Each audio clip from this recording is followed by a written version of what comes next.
Hello and good evening, everybody. YouTube, Facebook, what's up? Welcome to another episode of Collaborate and Pull Together, a podcast that's all about positive things on and off the table. All the efforts and endeavors that each promoter, each puller, and everybody's got going on. Tonight, we're going to have some special guests joining us. We're going to have Ian Mack and Ian of Mac as well as JJ of Mac. Major Armwrestling Championships on, and later on we'll have Steve Fernandez joining us, and maybe a couple other guys might be tuning in. Ryan Bussier, thank you for tuning in, brother. Appreciate the support. Always love having the regulars on. This Major Mac 2 was just this weekend. Amazing show. I didn't get to see all the matches, saw some of them, but I gotta say, one of the biggest highlights to me about the Mac events is how quickly they operate. They had like 22 sub matches and a 6-man round robin. Hey, what's up, Drew? How's it going, man? Thank you for tuning in. I had 22 super matches, and like I'm floored by that. Like they did it in like 3.5 to 4 hours, with some technical difficulties. I mean, that's freaking awesome. I love the flow of that. I actually really love to, learn more how they run their setups and with their tables. I like tables. I'm a back pressure guy, so recently been applying a lot more side pressure. But as a back pressure dominant guy, I really like the idea of having a little more room to operate, especially if it can go straight to the strap. That's my game right there. But what I'm going to tell you guys to do is please go follow the Mac guys, because they're going to be coming in shortly. Let me see if I can get there. Drew, if you can put their link in the chat, and I'll put their link down below, and there's a QR code. Or actually, I'll put it to the side. And this is a Christmas Eve edition, hence the festivity background. I figure, Festivus for the rest of us. I think that's actually a holiday or something. Oh, here we go. We got one of our guest stars. What's up, JJ? Hey, what's up, man? How are you, buddy? Doing well. Loving the. I love your colors, man. I love all the jerseys. I still gotta get one. You know what? I have already a little care package boxed up. I'll get your info, because I know we try to meet up at a couple events, and we've even been at events together, and the exchange hasn't happened. So let me just get your info, and I'll send it to you, and we can stop messing around. All right, yeah, because I gotta rep the brand as much as I talk about it, man. I got. Oh, of course. Look at me. I'm sitting here in bad lighting, bad angle, but I gotta plug my phone in, so I gotta sit here for a second. That's all right, man. The Mac still pops, man. Yeah. Still pop. I figured we'd go for Victory Red tonight. There you go. They got names. I like that. I like it. What's up, Ian? Hey, man. Can you guys hear me and see me and all that stuff? Absolutely. Hey, JJ, if you want to turn your phone over also so we can get a better view, or if you would prefer that one. There we go. That's a nice visual of that Mac shirt. Yeah, we didn't coordinate this either. This is the second time we've done that. I love it. I love the inverse colors too. When a couple of the partners are on a good wavelength, that happens. Absolutely. It's funny because I've had to get rid of some clothes out of my closet because like most of my wardrobe is Mac gear now.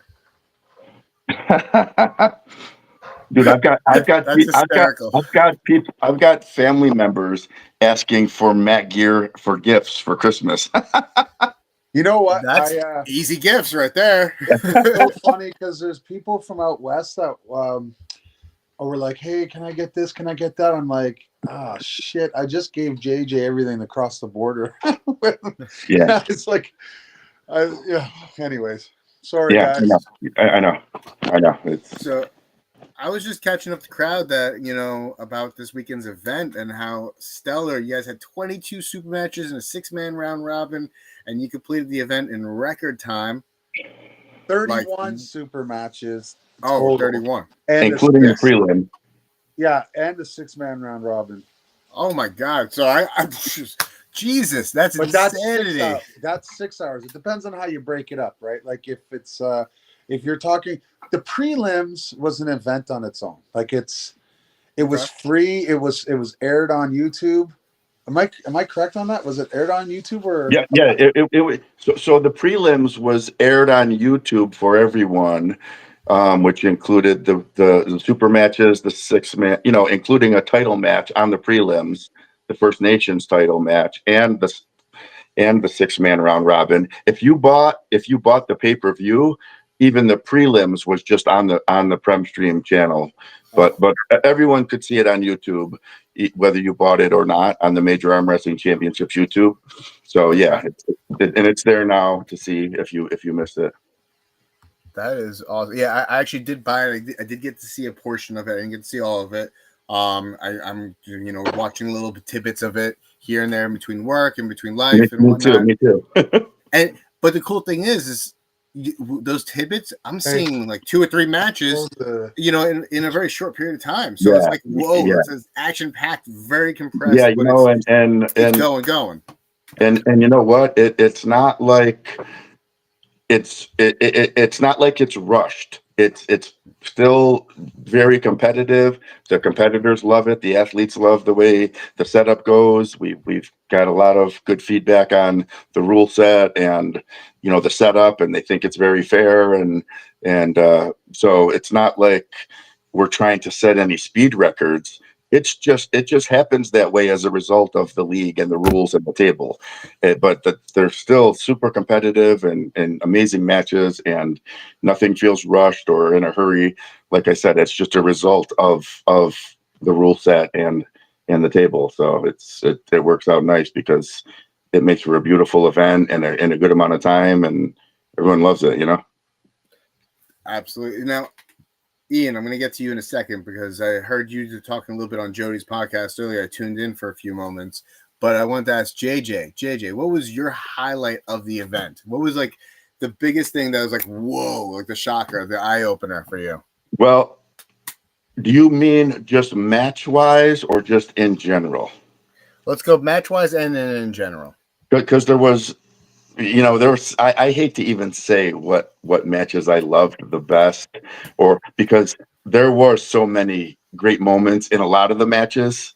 You know what I mean? In particular, like even just if one round was like crazy, like even the last round where Rick Heidebrecht was fighting Wayne Withers, and Wayne was up 2-0, and Rick was a half a centimeter from getting pinned and brings Wayne back across the table and the place erupts. Like those moments, win or lose for that match. I'm just saying when you're in house there, to feel that crowd erupt at that moment and feel that energy, that was awesome. But the Danielle Evanson and Michelle Dugan match was top quality. I mean, the women at our event were amazing. Bethany too had some crazy moments, but that match in particular, was one of my favorites. And how could you not love John Tyrion and Brandon Elsesser? We were up in Canada. We got that event. Not for nothing. Brandon, obviously everybody knows Brandon's my boy. I love Brandon. I love all the guys, but Brandon's one of my training partners, and unless if you don't know John Tyrion's a killer, you don't know arm wrestling that well. So of course, Brandon with the big name and the Bennett East versus West, might have been the favorite, on paper, but nobody that really knew what was going on wrote John Tyrion off as a zero chance. I mean, he is, he went undefeated all of 2024 on his right hand with some big wins on big names. So those were just a couple of the highlights that stood out, match wise. But what I really enjoyed was so many people, and mostly Canadians. I've met so many Americans. Obviously, there's more to meet, but so many guys that I've seen in on YouTube or in matches, to have them there at the event and to finally meet them in person. I might have chatted with some or seen some, and overall, just meeting the people that I've been looking forward to meeting, and to actually have them at one of our events and have them enjoying themselves. That was really kind of like the highlight to me as far as my overall feeling, So I really enjoyed every match. I enjoyed the round robin. It was, yeah, you know how it is, Dan, when you put time and effort and months worth of work into an event, and when you finally see it all come together and you see the banners up and the people there, and all the little things that you've worked on finally are there all together at once. So it's humbling. It's, you feel blessed. You're happy that it's a fun, safe, entertaining event, and so overall it was overwhelming. To everyone's credit that ever puts on multiple events a year, your guys are putting on many events already. Steve Fernandez putting on many events. Like, I have one event a year, only one event a year that I pull off, and this will be coming up on my fifth one. And the event, I just announced it. And it's literally takes so much time just to do one event, and it's not even like as to your caliber either. It's like, I think I have like 9 super matches, if that. So that right there like shows like how it went without a hitch. With the right team, with the right people, you guys can really knock it out of the park. Real quick, I just wanted to just shout out some guys that are here in the chat with us. We got Brian Parliament from Alberta, Canada, saying you guys did a great job. You're the fastest. What's up, Brian? Let's go. Hey, Brian. Love Andrew Brian. Thomas, one of my training partners over here in the chat, saying, what's up, JJ? Congrats on the successful event. And then Drew24 shared the link. I have that link posted below to your YouTube channel. And then also, if you scan that QR code, that takes you to their social media channel on Facebook. But all right, so now same question for you, Ian. What was your favorite match, I guess you could say, and your favorite highlight of the entire event? Well, like JJ, it's tough to how about can I change it up a bit, the question? Yeah, go ahead. How about go for it? I'll go with the surprises. There you go. So,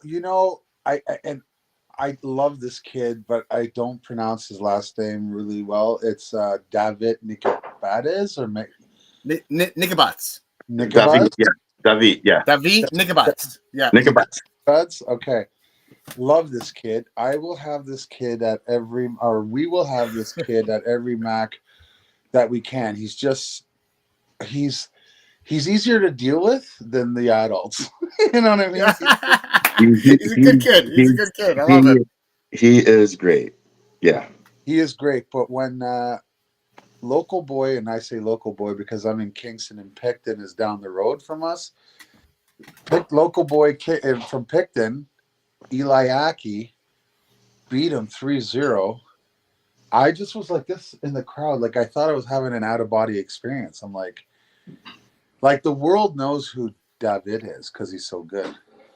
I mean, there's people like Eli's neighbors don't know what he does. You know what I mean? Like, and for that to happen, it was just, I mean, and that was left-handed, that match. Yeah. Left-handed? Yeah. Okay. Is David not he's not as much of a killer with his left hand? Because not as far as I know, his right hand both arms he's got the similar speed, but like he's got more power out of his right, I believe. Yeah, because he won with his right. He won with his right. Yeah. But I gotta tell you, I saw he did win it with his right, but we have a kid named is it Jamie McDonald? He was on the prelims, and them two, David and Jamie, were on the side table practicing, and Jamie was beating him, and he's younger. He's like 14. Jeez. There's some monsters at these teenagers, these young kids. Like, I got my ass handed to me by a 20-year-old recently, and it's like, what the hell are they feeding these kids? Yeah.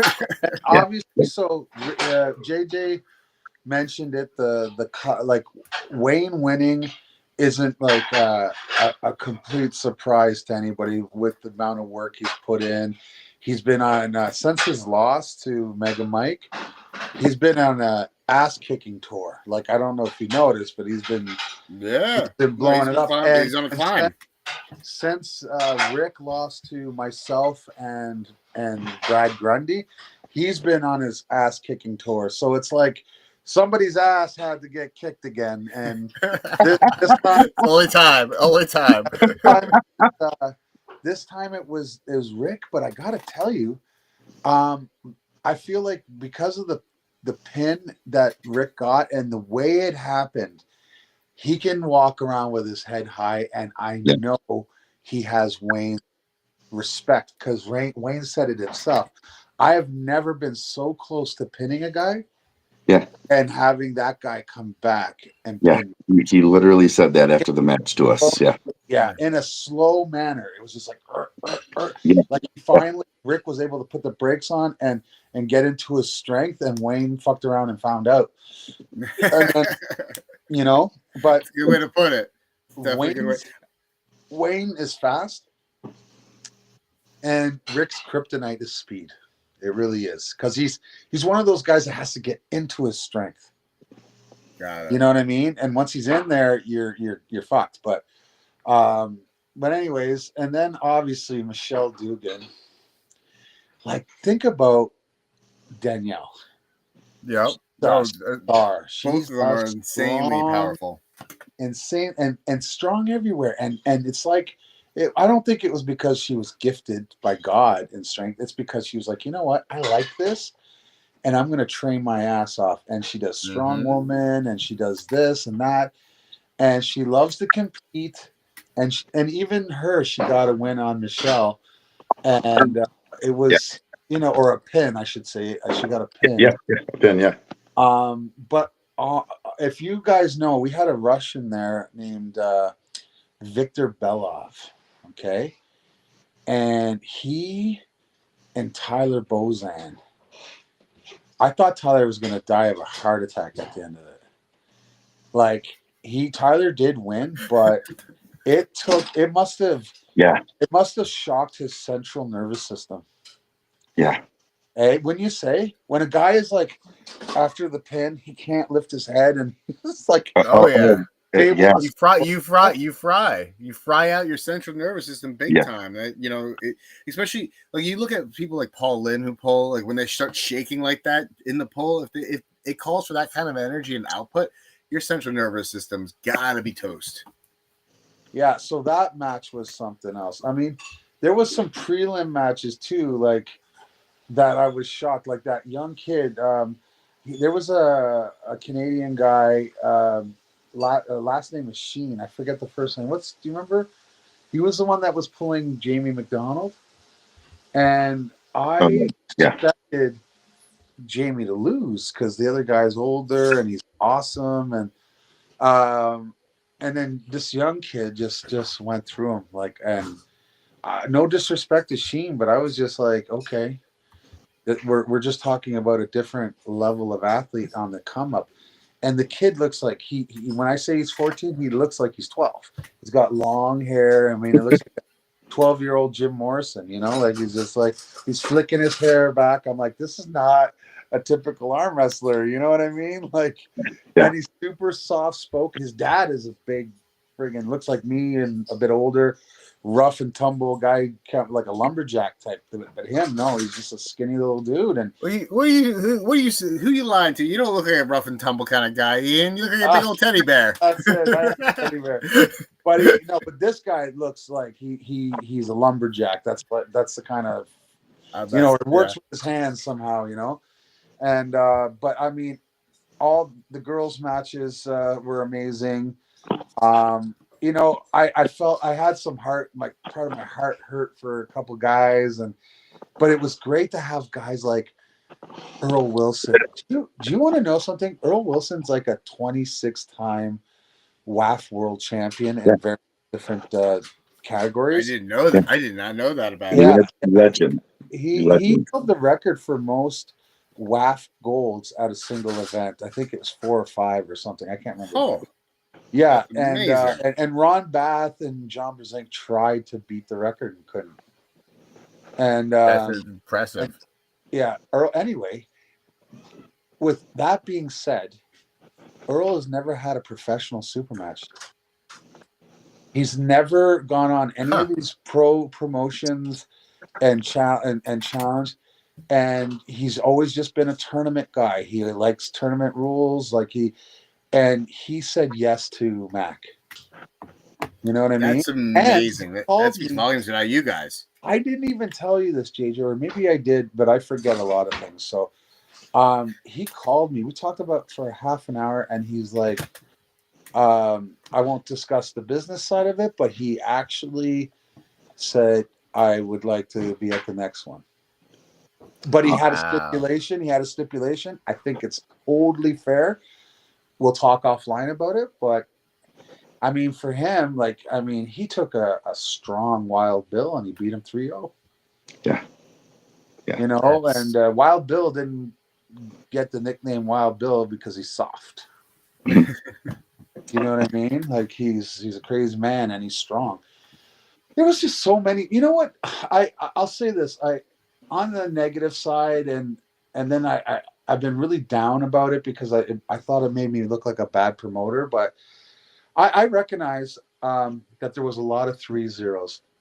But I'm going to say this: after talking to Bob Brown, after talking to a lot of guys, they were very competitive 3-0s. Almost all of them were bangers, like they were wars. It was just, and I'm going to say this. I think I know why we had more 3-0s than, say, a WAF run event. Here's why. In a lot of 3-1, 3-2s, if you really look at the matches with a magnifying glass, you'll see a lot of the wins that the weaker puller got were due because of how strict WAF rules are, and you only get 2 fouls.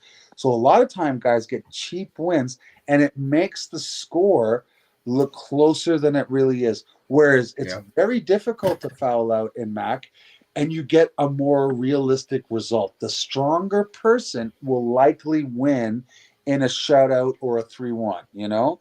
Now, if that makes sense. Because look, you could not have gotten closer of a match than John Therrien and Brandon Elselser. When you think about strength and everything, all those were wars. It's just JT was a little bit better, and he eked out a win each time. Yeah.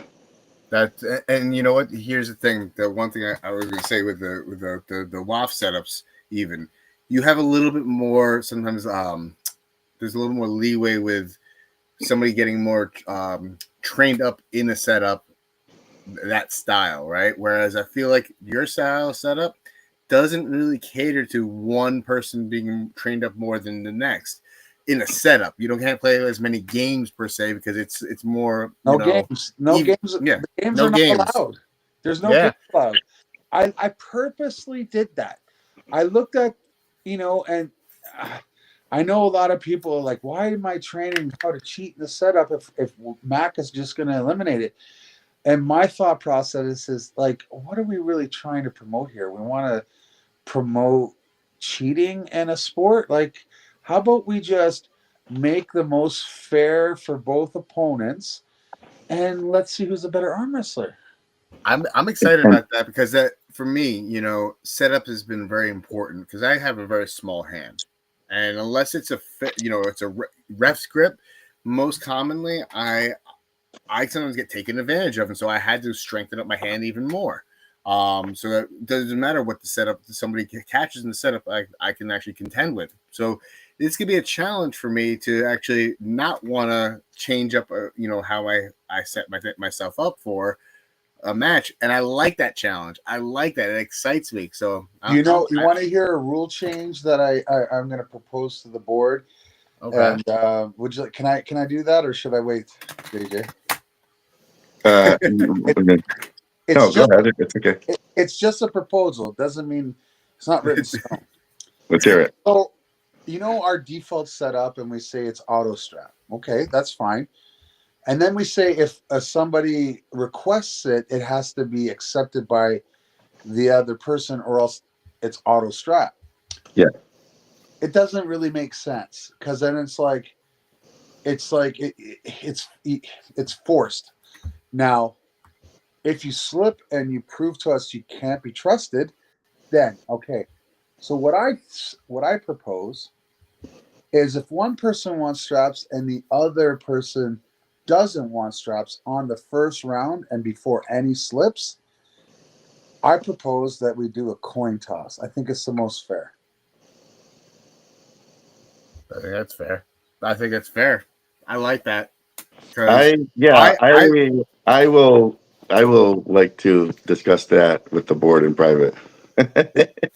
Look, it's just, listen, we can talk about all kinds of maybes and rule changes and stuff. No, I like the idea of that though. Yeah.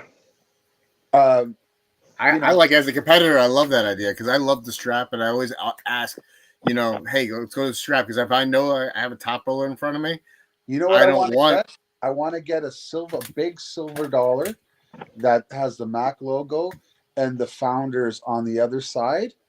So the founders' names, the four of us, and we'll probably throw in like guys like John McAlpine, Dave Knox is a head referee, like in the inner circle, but like the people, and then the other side is the Mac logo. And if we can flip on anything, like some people, they want the other side. They want the other side, flip for it. You know what I mean? You want to go straps? I don't want to go straps, flip for it. Boom. You know what I mean? Because it's one of those situations where, hey, you have 50-50 chance to get what you want. But I just feel like if we just say no, this guy gets it. It kind of puts it. And actually, this wasn't my idea. This was a very, very well-respected individual that took the time to give me a call while I was driving back to Canada. And I was opposed to it because I was stuck in my ways. But then I said, Ian, one of the things that you pride yourself on is not being stuck in your ways, is trying to be fluid, trying to be open. So I listened to him, and the more he talked, the more it made sense. However, I also called Dave, our head referee, to see what he thought about it. And he's like, let's just bring it to the board. So we'll do that, and we'll take a vote, and we'll discuss it, and we'll take a vote, and then we'll see what's up. Yeah, well, that's a nice thing about, I'm not saying it's just a Mac thing, but Ian has said it before. We're all about improvements. Stuff we have in place doesn't mean that it can't change. The table has been evolving, each after each event. And if you find something with the setup or the table or the rules that could be improved, or someone suggests and makes sense, like Ian just said, we're all about making the next one better, or the sport better, so I think that's important.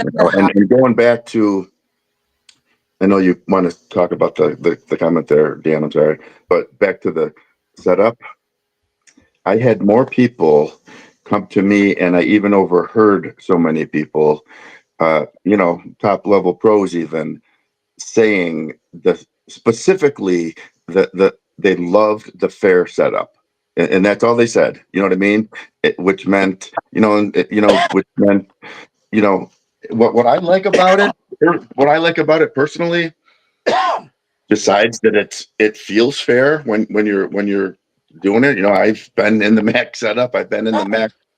I've had a match here and there, and in a MAC event, and what else I like about it?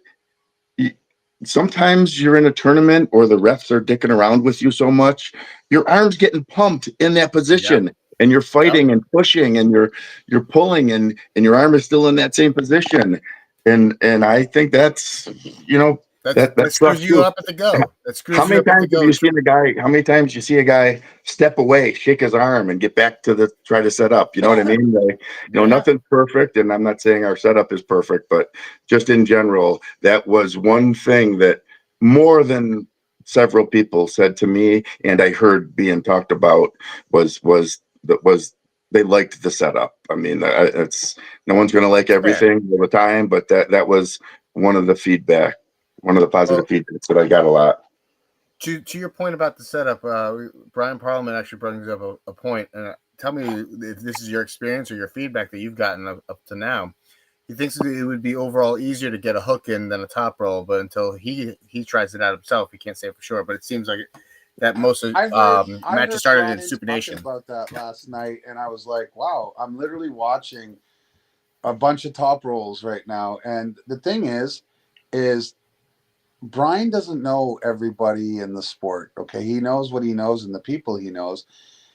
That card just happened to be filled with a lot of hookers. That's fair. Do you know what I mean? I love, and I do like hookers. And when as a promoter, I kind of like seeing bangers inside, and so I was like, that would be a good hooker. But Rick Heidebrecht and Wayne, all top rolls. Alcessor and JT were, I don't even want to call it a hook top. I don't know what the hell it was. It was like it was a let's top roll and both lose our hand. Right? Let's both lose our hand and fight side pressure up, but it's still an outside move.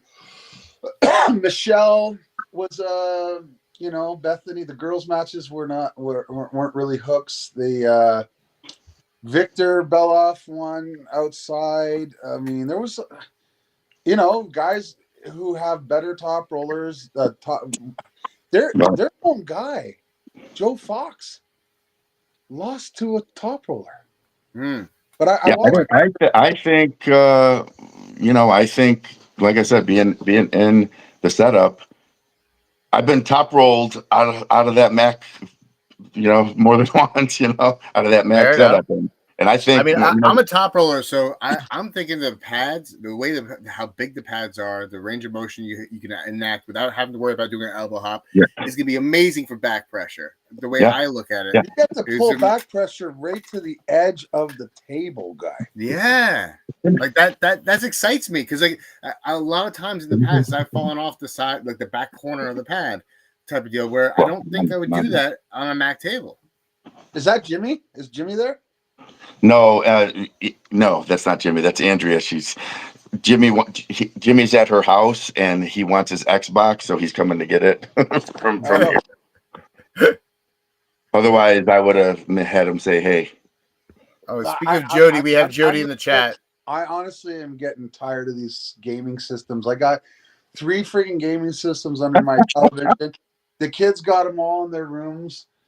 Oh yeah, they got the PS15 or whatever it is, and I'm so sick of it. And because my kid that's in the basement below me, the kid spends half his time screaming and yelling.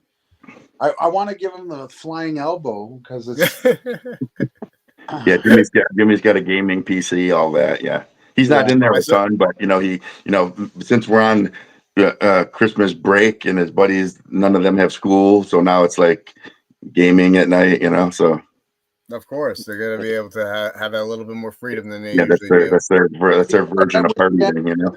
You know what I wish you would do next time, like maybe because I mean obviously JJ and I are biased. It's our our baby, if you will, but like I saw a lot of podcasts on Mac after Mac 1, and they discussed things and they talked about all the things that they didn't like and what they thought and blah blah blah, and made fun of people that said that it was great and everything. But isn't the best form of like source of news, wouldn't it be like the people that actually were involved, like a referee, the pullers, puller?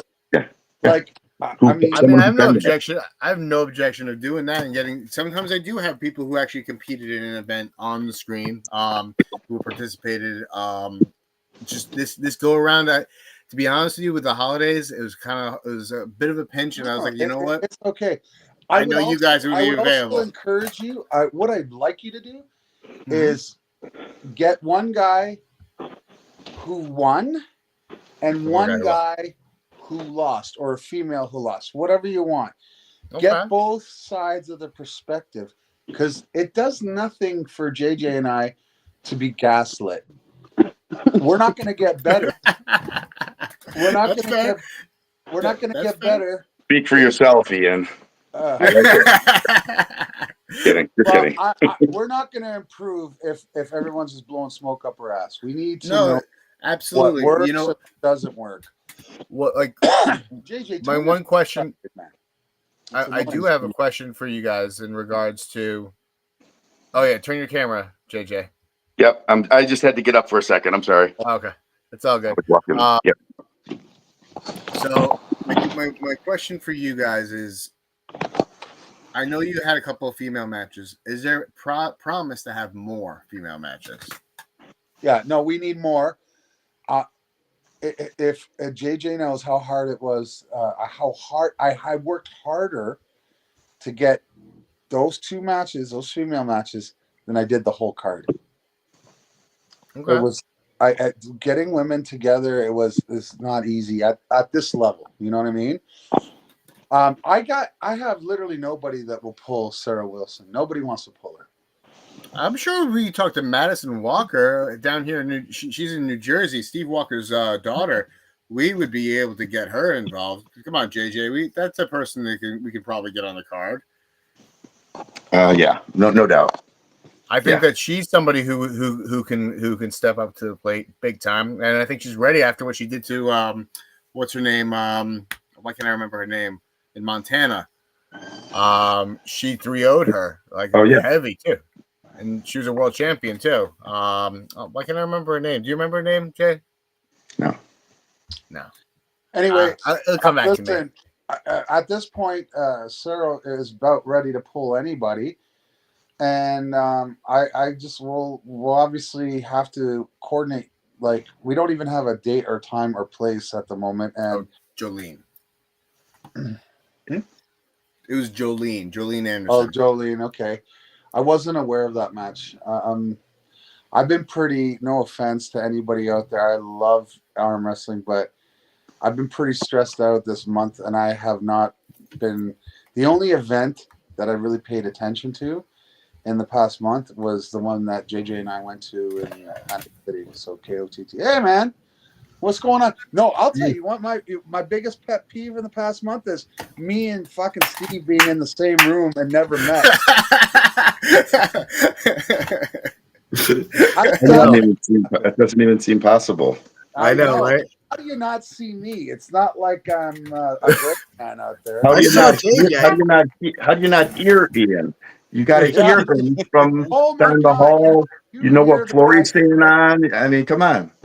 If you heard a voice complaining about the refereeing or let's fucking go, get on with it, that's me. Yeah, you gotta stop doing that. I can't help it. I love our sport, and I get tired of referees ruining it. Look, the way the WAF style is, like those tables and everything. If there was more common sense, I would never have tried to make my own league. Do you understand? If there was just more common sense and let the guys pull and sort it out, I would never have done this. But I'm so fucking angry. I don't know if you guys saw my speech online. James Reed recorded it. It was my player speech. Oh, yeah, I did see that. Did you? And I talked about how it was there a good opportunity for these people and everything. And I in that speech, I said, imagine this.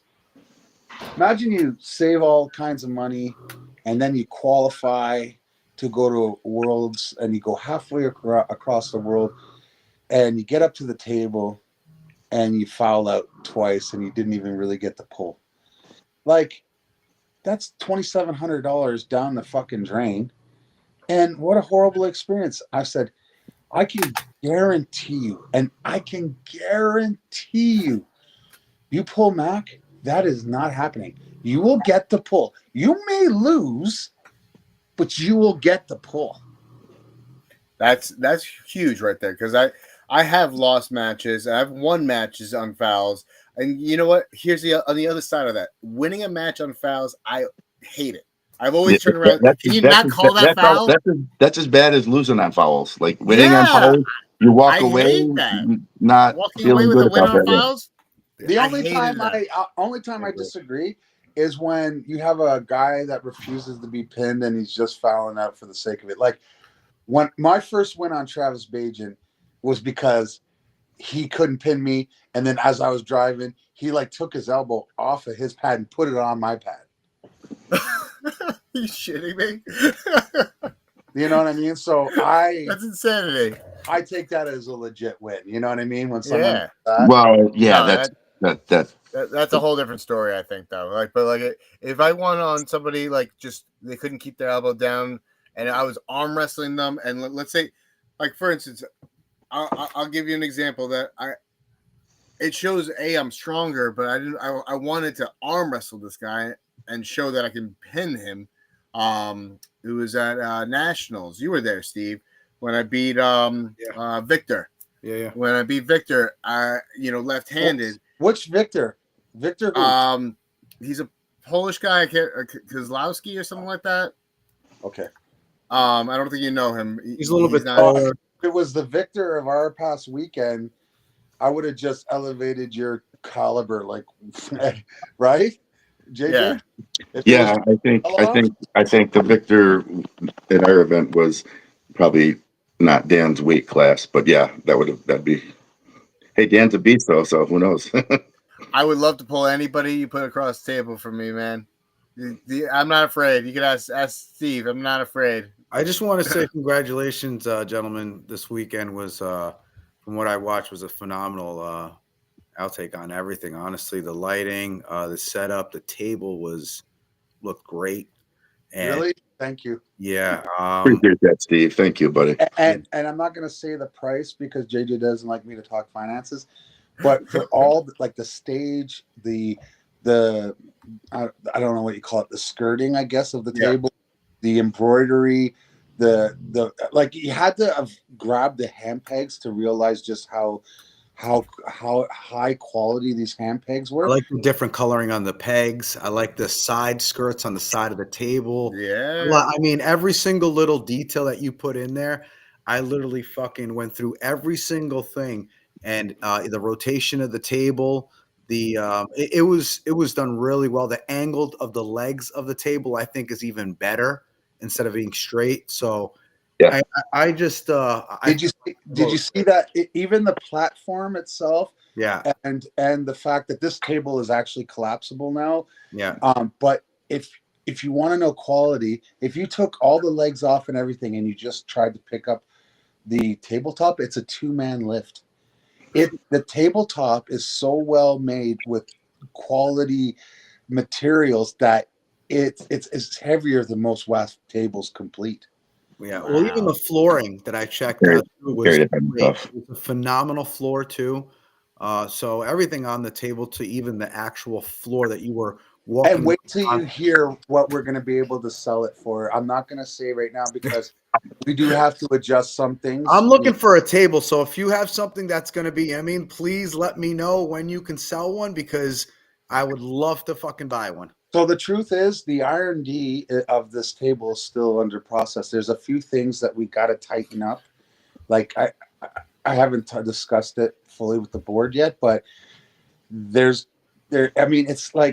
probably going to look almost identical, but there's going to be some small changes. You know what I mean? Yeah. And that's because this is only our second show. We're not going to get things perfect. We talk to all the athletes about it, and then we see with our eyes, and you know what I mean? And then we're like, we got to make these adjustments because eventually, if we constantly hold ourselves accountable, not think that we're God's gift to arm wrestling, and we actually take into account what the athlete's feedback is. If you get enough of the same feedback, then there might be something there, right? Mm-hmm. So we're going to get that sorted. And when JJ, Matthias, and Andrea and myself are like, I think we have it, Then we're going to reach out to all the promoters if they're interested in buying a table, and we will get these into production, because our table is literally being manufactured by a professional manufacturing company. Yeah, and they are aware that we will be using them to make these available, and they'll be made to order, and we're also going to make the other style tables too, right, Ian? Not even just a Mac table. Oh my fucking thunder!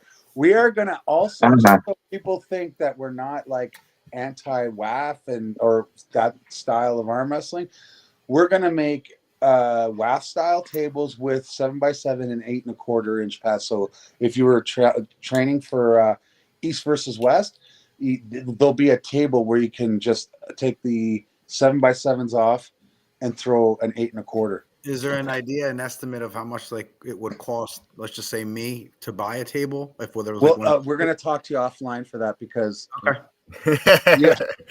you know. Shh. This is a secret. This is the type of stuff that you wear cement shoes if you tell the wrong people. Well, you know what? This isn't like, when the guy told me what the price was, I didn't believe him. I was like, when he told me that this is what he thinks it's going to sell for, I was like, with the embroidery, with the stage, and with all the extras, and he's like, yeah. I'm like, okay, and I was.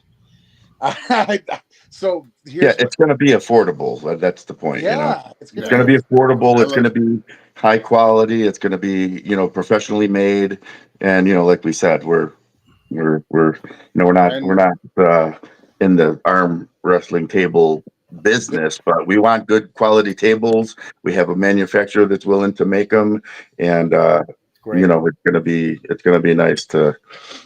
Get them to people who need them, and if you want, you can probably get tables with the colors of your team embroidered on them, or your own logo. You know what I mean, on the side shirt. That'd be great. Like, and you send them the Tristate logo and put Tristate on the pads or something. That's really what I'm looking for. They're Mac tables, but they're not Mac league specific. It's just like. You have your own league and you're using WAF table, right? No, it's a Mac brand. It's just a Mac table. It doesn't mean. So, for example, let's say, I apologize, guys. There's a team out in Texas that wants to run Mac style events, like rules and everything. When they buy their table, they adopt their rules. They don't owe us shit. We don't have. We're not holding rights over them, and and if they build their brand and it becomes better than ours, well, guess what? They're just better at business than we are. Do you know what I mean? Yeah. But we want there to be a table. Fuck, not just that. I want to be able to compete one day on this cocksucker. You know what I mean? Yeah. But I'm not. Of course. Yeah. I'm not able to because the board has voted me off the island and told me I was the weakest link. So when I have a table at our gym, you better believe it, and I have an event, you better believe we're gonna have a competition. I heard there you mentioned I kind of want to steal your thunder and something and say you want to compete against Wayne Withers, possibly you versus him. Did I mishear? As long as he's my champion, I'll never do it. Yeah, because not in a Mac tournament, tournament. It doesn't help me. Here's why: I can't sit here and tell you that my champion is the best champion, and he's gonna kick all your ass. And then everyone saw me last weekend and I beat him. Does that make any fucking logical sense? That's fair. Look at this, Dad. We'll do a secret only. We'll do a secret. Yeah, if we could do a Rocky and Apollo secret thing, then maybe But remember when we'll make $1,000 a ticket for people to watch between themselves. And then they're just about to hit each other, and then it stops. Yeah, Wayne and I could do that because honestly, the only comparable that we have is that we both beat Rick within a year. He just did it, and I did it. But if I had oh no, I can't say what I want to say. But anyway, I can't say what I want to say. I saw that. We're gonna do that. I'd like to put that shit together. I'll tell you that much. That'd be great. Putting that together. Hey, listen, all I'll say to Wayne, and I love him, and he's super strong, is unfortunately for Wayne, his arm wrestling style is what my whole counter. My move is specifically for a low hand top roller. Yeah. That's 6'6", 6'5", because where I compete, Devin, Rick Heidebrecht, Justin Major, they're all 6'5", 6'6" guys. So I'm like, I had to learn not to try to supinate hook them, because when you go forward on a top roller like that, we end up giving your hand away because you're going in their direction.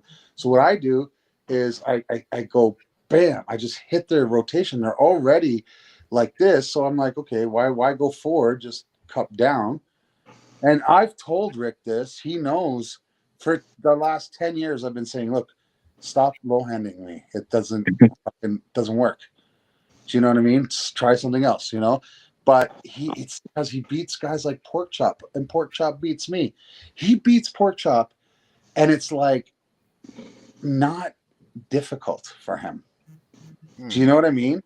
He's very comfortable. Like Pork Chop has only got one win left-handed on Rick, and all L's after that. And for me, it's like I can't remember the last time Rick beat my right arm. Now Rick beats my left arm. The last 3 matches that him and I pulled lefty, I won 2, he won 1. But historically, he's got a huge advantage left-handed than I do. But right-handed, I'd say we at the beginning of my career, we went like this. Rick would win, I would win. Rick would win, I would win. Rick would win, you know. Yeah. And then back and forth. And then right around 2017, 2018, I don't think I've lost. Yeah, that's fair. Well, question for you actually. So we had I was just scrolling up to earlier chat about your Canada events. One of our guys wants to know, is there 5 guys nearby at any of the tournaments? Do they have any 5 guys up in Canada? Hey, I know who this is. Adrian. Okay. What's the question? Andrew? Is it Andrew? Yeah, it's Andrew. I knew it. Andrew. No. Hey. I don't even know what the question is. What's the question? Is there a 5 guys burger joint the restaurant nearby? Yeah. Listen to me. It's a 3.5 minute drive from my house to the store. If there's no traffic, it's about 3.5 minute drive. Ian's not understanding this inside joke I have with Andrew. No. When we were at Steve's event. I forget which one, over there, and it was in the room that was maybe a little too small that one time, because so many people came to the thing, and we had. Me and Gunnar and Anthony, we had snuck off to like the conference room next to the room that you were using. And Andrew was there with some of the Long Island guys, and 5 guys. We were sharing fries. We were like offering each other food, and like we didn't know each other until then. So ever since then, that's been like the 5 guys has been like the thing that we before they the 5 guys unites us. It's like so. I love that comment. I love that comment because I fucking love 5 guys, man. I love 5 guys. Hell yeah. That was one of my best. That's one of the best memories of that tournament. Sharing this secret room with nobody in it but us guys and those guys, and we became friends through that tournament, and that's just always been a fun memory, Hey, maybe you guys can tell me if this is a franchise or not. When I went, when actually JJ, I was with you when we went to the first Knuckles Up event that we went to together. Yeah. Remember we were at that hotel in the shady part of town, and do you remember that? And remember I was worried about your truck getting stolen because we had a Mac table in the back. I'm like, yep. I don't care about your truck, but I fucking don't want the Mac table stolen. It's like only one of 2 in existence at that point. Exactly at the time. I'm like, and we drove it all the way from Canada. No, was it Canada or was that was yours, right? Yeah. I had brought it from New York. Yeah. So then we're like, but I was concerned that someone might take it. Yeah. And I got up at Zero Dark Dumb and I looked outside. I'm like, okay, it's still there. I was like, Yeah. Right. I literally Because got up, those over to the because window to see right, if. because the original tables don't fold up, so it's in the back of the pickup, and the tonneau cover couldn't cover it, and it was, so it was just open with a tarp on it, Sticking out. Yeah. just sticking out like, if it didn't weigh 8,450 pounds, it might have been stolen. Right, exactly. They're super heavy, the heaviest tables ever constructed. But there was a burger joint that was down the road, and it was a 50s, like a 50s theme, or like, Oh my God, best place ever. what's it What is it called? called? I don't remember, Oh, it's not a but chain. it was an old like Happy Days diner kind of place.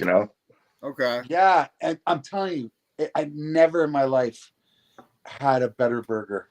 Yeah. Never Yeah. in my life. It was awesome. Yeah. No shit. Sounds And delicious. I'm telling you, like, Mac might have to invest in this fucking restaurant. like, man, We'll have hamburgers embroidered on our table now. wouldn't that That would be be funny? hysterical. We'd get sued, right? You know what? Because we'd have Mac and a burger, and all we, just don't people call it a think, Big Mac. You'll be good to go. yeah. Oh my God, Big Someone Mac. was making fun of me the other day. They're like, "Why do you say McDonald's? It's McDonald's." I'm like, "Yeah, but it ain't the Big Mick, is it?" Yeah, it's the Big Good Mac. point. Okay. Yeah, it's the Big Mac, right? And the Big Mick is as a racial term, right? For a Catholic Irishman. Yeah. You Yeah. know what? Yeah, Do you know what a Protestant Irishman's called? Oh, jeez. I have a feeling you're going to tell us. Can Yeah, we edit this? Can we edit this live? it's not derogatory. It's just Orangeman. That's what they call them. Orangeman. Okay. Yeah, that's what I. Never knew that. So Syracuse Orangeman. my Irish family, the part of my family that's Irish, they are Irish Protestant, Gotcha. and they married into French Catholic. Yeah, so there's a lot of drinkers. Hey, Got what Dakota did you, Shipman saying hi in the chat from Who's that? Who's that? Alberta. Dakota Shipman. Oh, Dakota. Yeah. We want you. We love you. You're a Mac puller. We miss you. We wish you were there. I think you would have had a blast. I loved Mac 1, but I mean, let's totally be honest. The atmosphere, everything. Mac 2 was a lot. What I'm concerned about Mac 1 and Mac 2 is the level was jumped so high. I'm concerned that people think that we can make that same leap. Like, I want it to be better, but I don't want to stress out trying to make it as big of a jump. Well, like you said, sometimes we've only put on 2 events, and I don't think we're gonna jump leaps and bounds every event, but they're all going to be great in their own way, depending where the venue is, what the location is. The next Mac 3 most likely will be somewhere in the States, so we'll get that ironed out. But yeah, you don't want to stress out trying to outdo yourself every time to some crazy level. But regardless, there's going to be improvements. It's going to be an amazing event, regardless of the amount of people or the location or the matches. So, and I think now more people of higher caliber are going to be like, holy fuck, I actually missed out on this. I mean, I can't wait for Marcio to see this, and Yeah. Pablo, but I don't have any issues with them, but they had, for whatever reasons, they weren't able to come. But I really hope they see this and they'll be like, you know what, I need to get on that next card. Yeah. Well, I have a question for you. How does one get onto that card? Yes, it's a fair question. Absolutely, it's a invite only, but I take DM messages. You can message me. There you go. And then what I do, and you can message JJ, and so a lot of times we play off each other, right? Like, so I'll go to JJ. I say, I have Oakley Armstrong. He's a 20-year-old 180. I think it was 180. I can't find an opponent for him. JJ says, right, okay, I'll go and I'll find one. And he did. And that's a lot of times how it works. I have a Canadian kid. We want to put him on the show.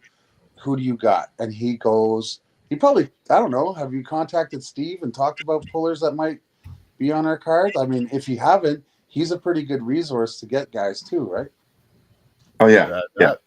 Without that, Steve has a lot of connections. He puts on some really great, some of the best matches I think New York has seen. Well, there you go. So it would be dumb for us not to lean on a guy like Steve and say, hey, we have this guy, Jamie Staken. If you haven't heard about him yet, you will if you watch Mac 2, because he just laid a gauntlet down. He just laid a gauntlet. He's like, left and right-handed. Who the fuck I am? Like, he might have been the puller of the night. Well, what about if that's a thing, he might have been it. Yeah. Because match of the night, I think, was Michelle Dugan, to tell you the truth. Yeah, we discussed that. Yeah. Match of the night was Michelle Dugan. Michelle Dugan's match of the night. I'm saying puller of the night because Michelle had. Well, if you pull left and right, that's a different story. Right, and there were both guys. And JJ, too easy for you, JJ. That was way too easy for you. Way too easy for you, JJ. I don't. Hey, disgusting. That hook and drag is disgusting. And everybody, hey, I didn't know much about the guy that I pulled, and after I watched the YouTube stream, I had heard a little bit about the guy, and I knew he was strong, and he comes from a great club, and he is some nice wins against good guys. And when I heard Evan and Tiny talking about him on the commentary, almost like I was the big underdog, which I probably was, because these guys. I thought you were too. His club is Spencerville. Spencerville is little known, like it's not internationally known, because it's kind of like how do I put this? It is today what the high hookers were when it was a serious like professional club. Like now there's a lot of amateurs and professional guys, but it's not the core that it was 10 years ago. You know what I'm saying? They have 3 OG high hookers on Spencerville. So their practices are closed practices. You have to be invited to and that's where Jordan trains, right? That's Jordan's club, right? So I was like, okay, well, he has high hooker training, like original high hooker training, and you're only just getting like the times we get on the table, some high hookers tricks that I've been teaching you, but I don't know how much you're going back and implementing those things, but you look like a lot better wrestler. I'm not saying it's all me. You're doing the work, but oh, gotcha. You know what? You take what you can from every experienced person, including yourself. And I try to not be stupid at the table. Yeah, you're very poised at the table. You don't look panicked. Never.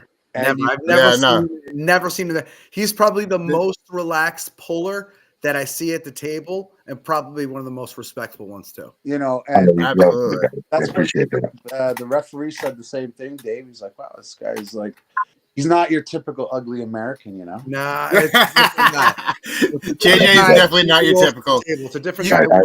I love you couldn't tell JJ's from New York. First and foremost, he doesn't. It's so funny. He's too nice to be from New York, and just a different part of New York. JJ's okay, that's fair. I know the only guy I know that can go into another person's country and tell them they have an accent. Yeah, I thought that was so funny. It's like, dude, you guys do. We actually are in Canada, so we speak. Well, whatever. That's you. You're the one with the different accent. Yeah. I was told that. But I'm like, you can't tell I'm from New York. They're like, oh yes, we can. Yeah, I mean, it's like you're not. There's just a little bit of a hint of it, but I mean, I don't. You know what? Listen, I don't have like Steve and Dan. They have the cool New York accents, and Peter Branna. Those guys. I speak clear zero accent. Yeah, you guys have the accents. All three of you. International English, but I don't hear if you had an accent. I think I heard it more when I first met you because I was just. But now that we've talked so much, like it's just your voice. It's not an accent. Yeah. It's Yeah. how you sound. That's it. You know. Yeah. But you guys, do I sound like Canadian? Is there like, oh yeah, he's totally Canadian? Like, can you tell that? There's some things you say that is like very, very indicative that Yeah. You So know- I'll tell you, I say sorry instead of sorry. Yeah. There's Sorry, right? O's and there's pronunciations of Yeah. words that you get that Canadians all say that way. We don't aboot it. We don't aboot it. We we aboat it. Like you're on a About. boat. We're It's about. about. Yeah, Yeah, we're about it. You know. What about? Yeah, What about is what one about- of the. We don't out or about. We don't out So or about it. When I was younger, I went to a sleepaway camp up in Canada, Parry Sound, and Wow. I was able to pick up on a lot of Canadian accents, and so when I hear people speaking, I go like, oh yeah, you're definitely from Canada. You know, it doesn't matter where I'm in the world. Guys like Devin and I are probably more like closer to a New York, like upstate New York accent in comparison to say Matt Mask. When Matt Mask talks, you know he's fine. Oh yeah. There's no hiding that. There's no hiding. No. And Joe Fox. Did you guys hear Joe Fox talk yesterday? Wow, that's a Canadian accent. Yeah, love it. Yeah. And if you ever want to hear a real Canadian accent, get two Canadians to argue with each other and they're about to fight. Then you really, it's like, don't fucking let common sense and fear stop you there, buds. Come on over and catch these hands. You know what I mean? like shit like that. That's funny. An angry Canadian. Yeah. Oh yeah. We just turn up the accent because it's more insulting. You know? You know, because we grew up playing ice hockey or pond hockey, and our culture is chirping. Like we chirp to get ourselves going to get into a fight. So it's, you know what I mean? It's like fucking little insults, and then we whack each other in the shins with a stick, and then you look, you want to fucking go, you drop the gloves, and then you know what I mean? That's just the way it is. And then you don't hate the guy after. You just fucking take your skates off and fuck off, and you see him the next day, and it's all good. So,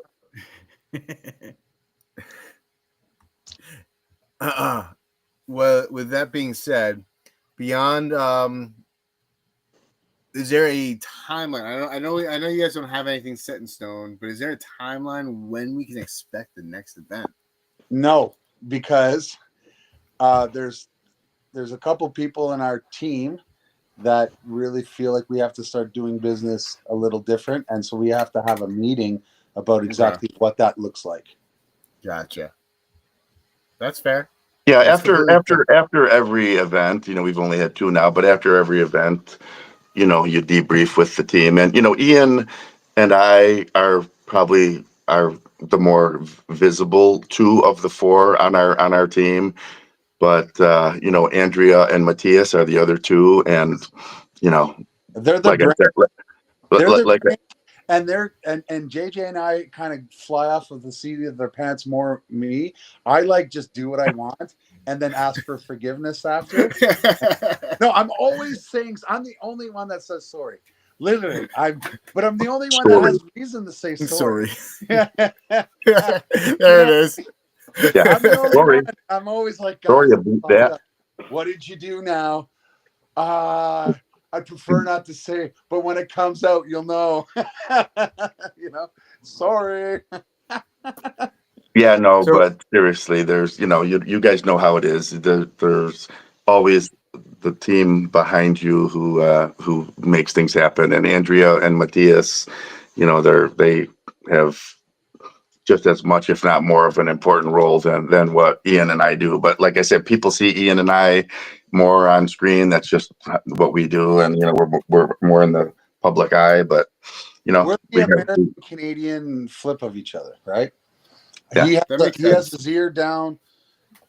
He's in there. I mean, I wouldn't know Steve if it wasn't for JJ, and you wouldn't know some of the people up here if it wasn't for me. So we're doing that, right? Well, look at, I mean, Canada, holy crap, on unbelievable arm wrestling nation and unbelievable talent up there.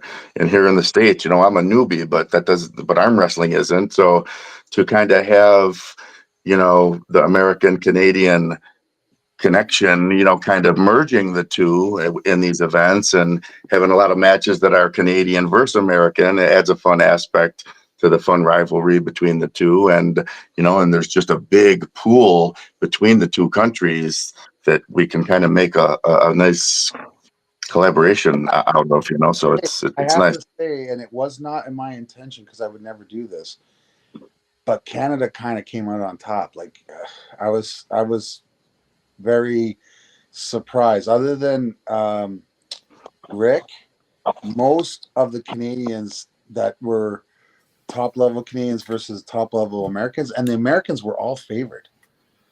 Like whether you think JT was going to beat Brandon or not, he certainly was not the favorite going into that match. No, 100%, 100%.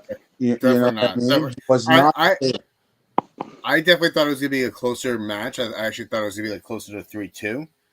Jamie Staken was not the favorite over Brandon left-handed. Jamie even said it in his interview. He was like, that guy beat my training partner, Tyler Bozan, last time, and me and him go back and forth. So I was expecting for Brandon to be ahead.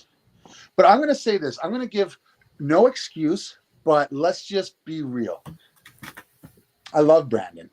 Brandon trains hard. Brandon just had a baby. If you've had a child, I couldn't get ready to fucking fight my way out of a wet paper bag because you are up. Yeah. You are up at shit hours of the night. You got to help the wife. The wife's body's all fucked up. You know what I mean? You got to. It is not. Yeah, the tall order. Responsibility as a young father. It's. I mean, look at him. He had hair. Now it's gone. You get what I'm saying? Like, yeah. Like I'm not saying that. I'm saying. What I am going to say is let's get them both a different match. Let's see what the result is of their different match, and then maybe consider having a rematch. I'm not saying I agree. I'm not saying I'm pitting Brandon against JT, but there are reasons why a guy isn't up to snuff. Do you get what I mean? Yeah, absolutely. Because I mean, listen, Brandon is no slouch, and I know this. I've seen him operate. I've seen him. What if the match was a high 220 instead of a 210? Yeah, exactly. I think that's definitely a big factor as well. With just having a kid. I got a 10-year-old, so I mean, I'm not too far removed. Where I remember the exhaustion that happened with that. So like if there's a little bit of higher weight cap, I think that it could swing much in Brandon's favor. The only thing now is that it's happened, so the psychological advantage would go for JT. However, the motivation should be Brandon's, right? Because he's like, I don't want to get on national TV again and shit the bed a second time, right? And when I say national, I actually mean international because we got overseas South America buys. You know what I mean? I had to I don't know, our site went down a little bit yesterday, and I had either a Russian or a Georgian on my Facebook telling me it was down. Yeah. So I was like, oh, okay. And then Matthias sorted it out. So international television, you know what I mean? And so I felt bad I didn't care who won. I just wanted the other person who did lose to get a win.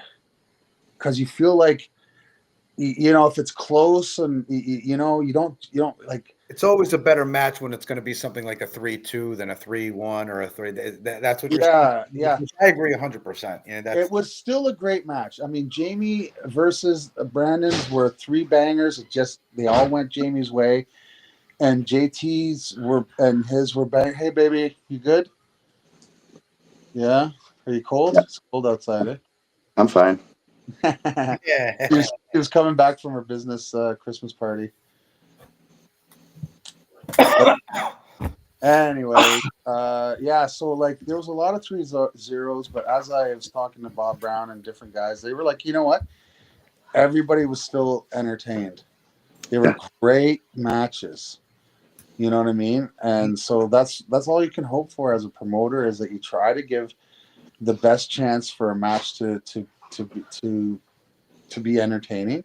And plus, I mean, having a total of 30 some super matches, you're going to have some 3-0s. You know, like you said, a lot of them were competitive 3-0s, if that's a thing, where there wasn't like they were 3-0 flash pins every single time. They were close fights with the one person kind of, you know, eking them out. But yeah, that's, you know, I think if you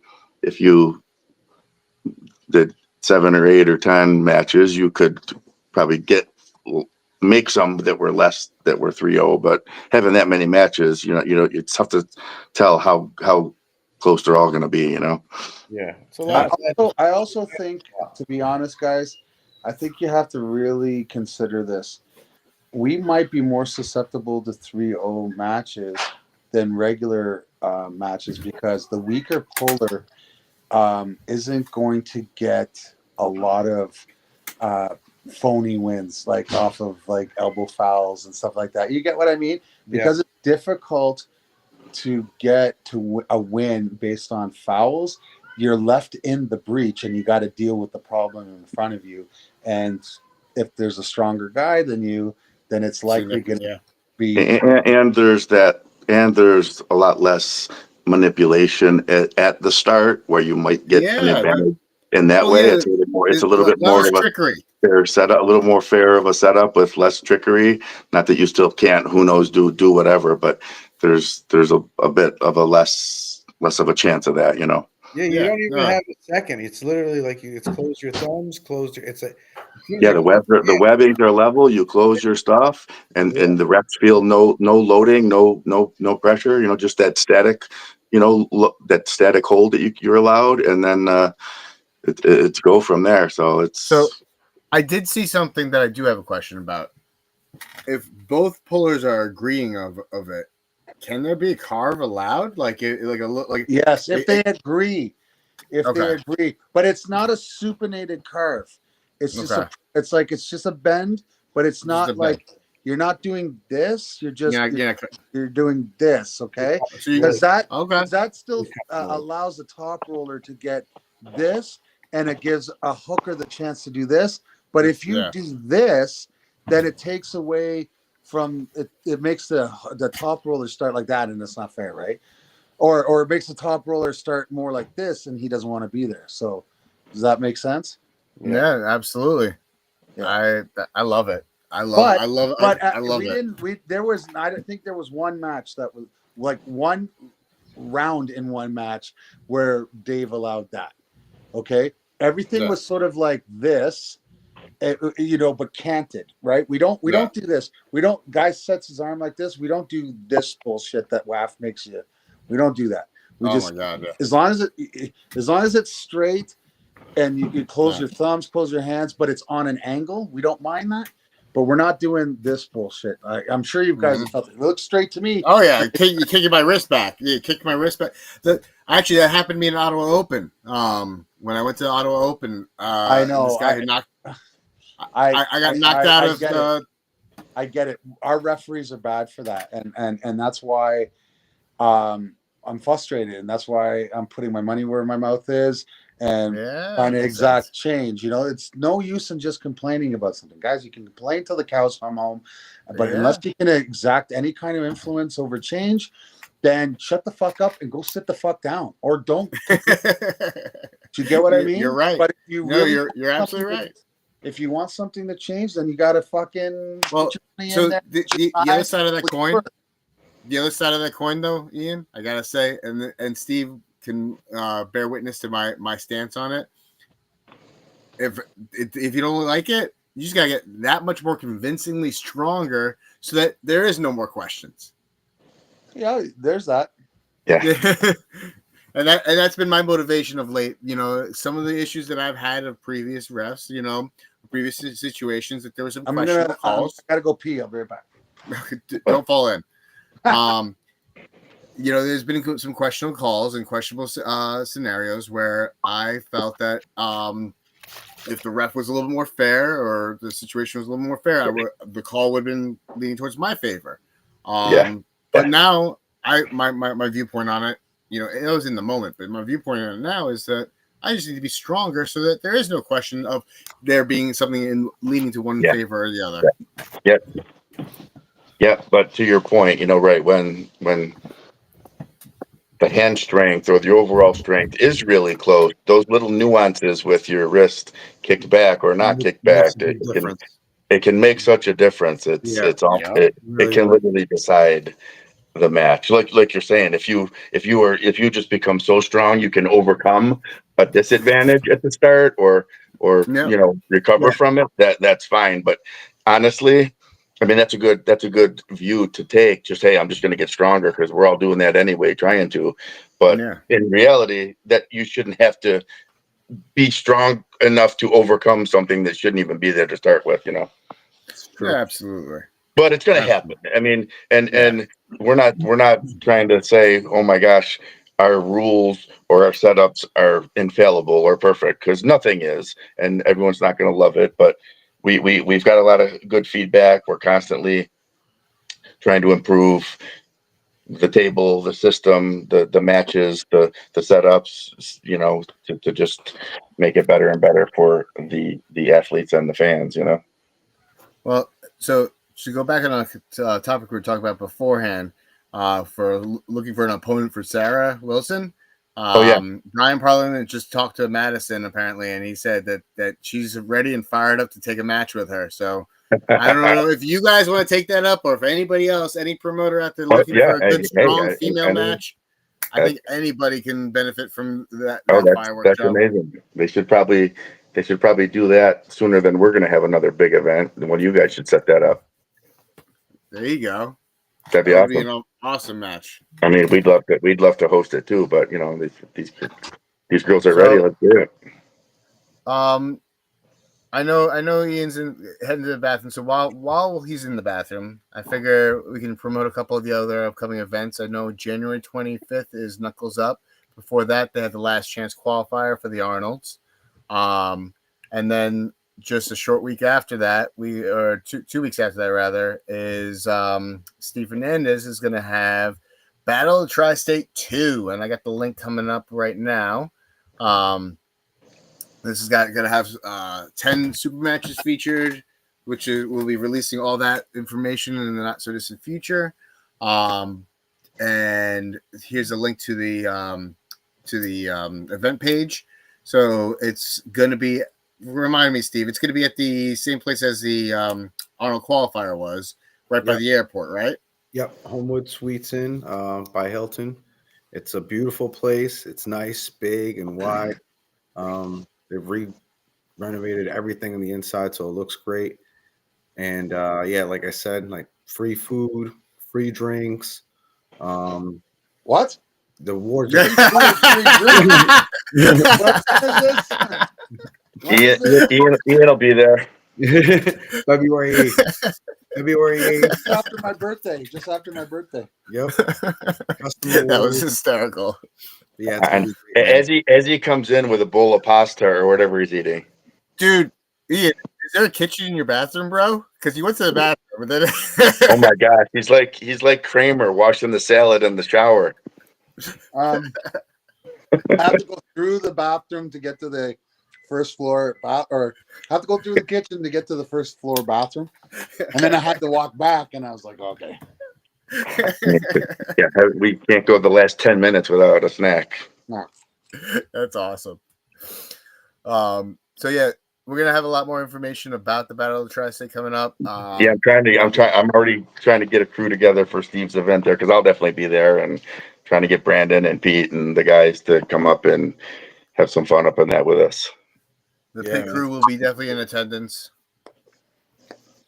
I'm going to work on one more. I'm going to try to get a hat order, get 50 hats, maybe 100 hats done, and get them down to you, JJ, so you can. Steve, everyone's been wanting the hat. I'm be real. Hey, Steve, we need to get you a new hat, I think. Yeah, man. I always keep my hats nice and clean. I need You guys gotta give me a beanie, man. You gotta get me a beanie. I'll rock a beanie because I don't like hats. Like, I'm not a hat guy. Well, that's your problem. First of all, they didn't even ask you for a hat, all right? They said, I'm going to get it. We're talking to the guy who has a Mac shirt and a Mac hat on right now. Yeah, literally. I'm still waiting on mine, man. Oh, yeah, right. I know, Dan. I'm sorry. That wasn't necessary. You've been asking for like 6 months. I'm so sorry. And I got these fucking things in my truck, and I've seen you 5 times. I got a Mac. Really? You're a horrible friend, JJ. I know, Ian. I know. I feel horrible about it. But JJ, you know what? It JJ, keeps them talk. It keeps them talking about Mac though a lot. You know. JJ literally has like all our surplus, so when people, I did that on purpose. Like I'm like, oh, you know what? If I just give everything to JJ, I don't have to deal with the orders anymore. He has to deal with them. Yep. Victor Clearwater says Kraken Arms will be at the Battle of Tri-State too. Victor, let's go, Victor. I love Victor. Go. He's a good guy right there. I can't wait. We're gonna pull each other one of these days, Victor. Even though you're big and strong. So good. Just want to share with you guys also. One of the gyms that the new gym that I'm training out of. It's called Clean Cut Fitness. This is a link to their page. You're going to be seeing some new arm wrestling specific equipment that we're getting powered by Mithril arm wrestling equipment out of Kazakhstan. The same guy who does a lot of Artem Morozov stuff. Oh, wow. Is custom building some things. The guy who got me into this gym, Dan, one of my training partners, he's got this really cool design coming our way by the end of this year. So very soon, like it's literally getting shipped. It's on the way. It should be here hopefully by the first week of January.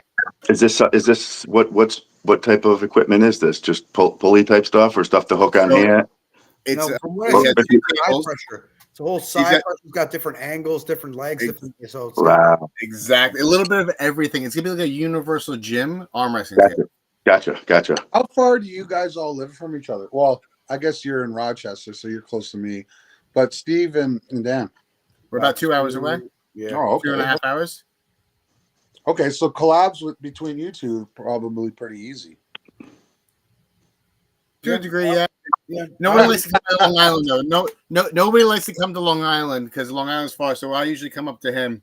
But he does come to Long Island. He has been down here. He's helped me run my annual barbecue, my last year's barbecue. He was very integral in that, making that happen. And he's come down to Long Island a couple of times actually, like 3 or 4 times actually this last year.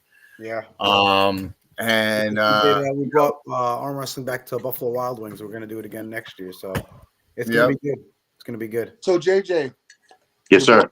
Peter and Ivan, they had a little bit of an awakening, eh? Are we gonna talk about that right now too? Let's talk about it. Let's talk about it because I want to hear it. Because honestly, Peter already smashed Ivan like 4 or 5 times. What is the point anymore? Oh, you're talking about in the round robin against. I know, I saw it against the 4 Canadians, right? Yeah. Yeah, the Canadian guys, I think they were a little bit ahead. Yeah, yeah, that's good. It's good to see, though. It's good to, they were all similar weight, and it's nice to see where you stack up with new guys. It was fun. Who was the lightest guy there in that? He was only 175, and he was strong. Oh yeah, Jamie Staken's brother, Darrell. Yeah, that's right there in my weight class. Yeah, Darrell. Yeah, he was. You want a piece of Darrell? Sure, let's do it. Let's do it. Come on now. I'm getting stronger as we sit here. My money's on Dan. This is being recorded, just so you know. My money's on Dan. In 6 months or 8 months or 10 months, whenever it is, and you say, "Why'd you hook me up with that guy?" I'll say, "Well, I got some video evidence there of you." Listen, I have no fear against anybody who I don't know anything about. Money on Dan. Yeah, Dan's gonna win. Dan will win? Oh yeah. Really? Yeah. No, I know you don't know Dan. I know you don't know Dan well, Ian, but he's stone cold killer, regardless of his weight.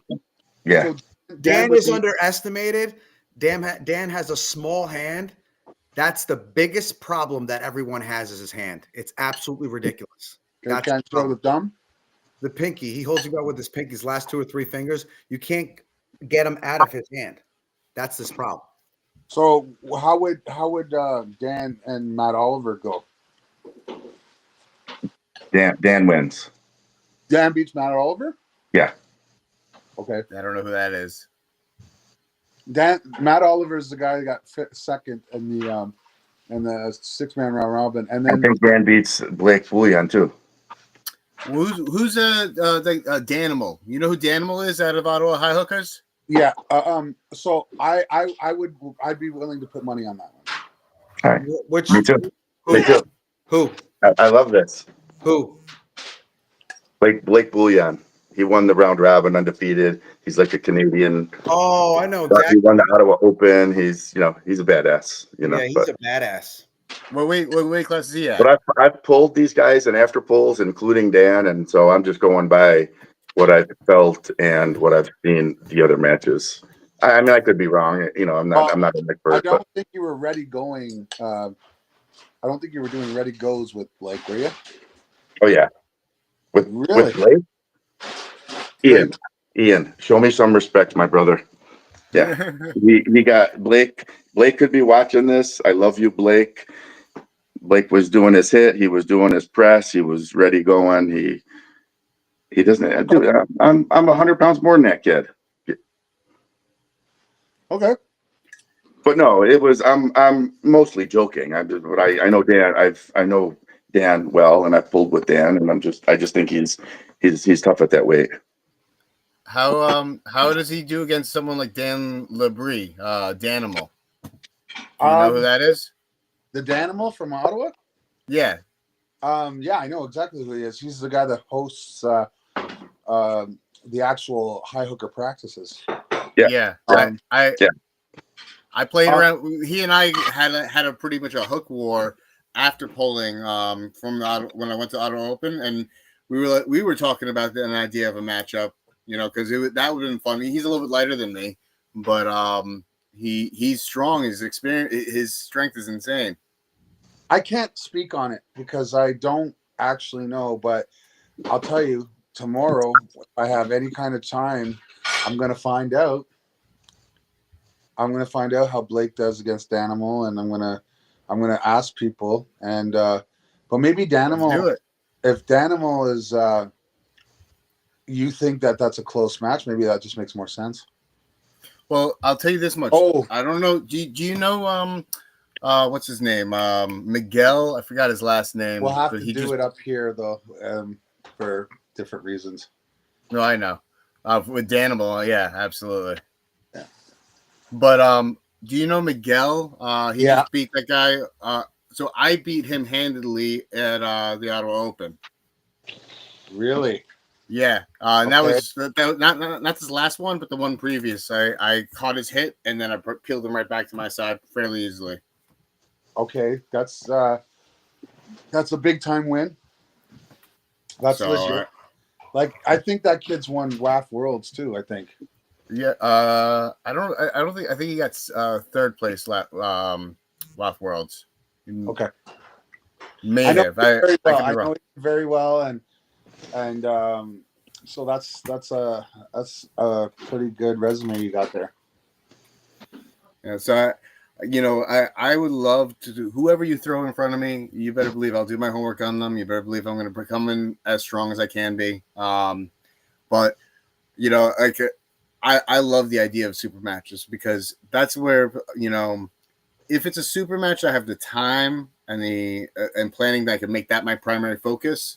Like I don't know if you saw what I did to Kevin Roy. I dissected his entire game plan apart and all of his strengths and his powers. Against him, worked it against him, and then I went into where his strength zone was and still beat him. Well, it's again like these are board questions, but it's Yeah, You've heard it, JJ. I've heard it, and it's something we'll have to discuss. absolutely. No, listen, guys, this is an amazing time for arm wrestling. I think you guys had a great event. I didn't even get to see the whole thing, but the windows that I saw of, I was like, it leaves me wanting for more, and I'm sure the rest of the community follows the same sentiment as I. Like it's exciting. It's a new format. It's shiny. It's new. It really does bring to a very fast paced but not rushed experience, which is that's one of the things I think the sport needs for viewability.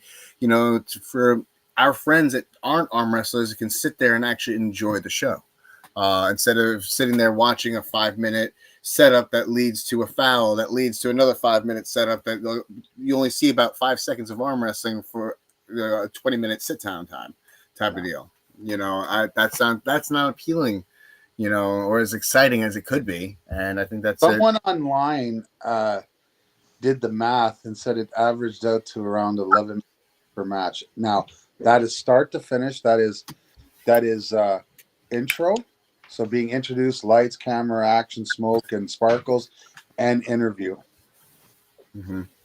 11 minutes a match. That's amazing. That's next level right there. And that's an average 3-round match, or is that like a back and forth match?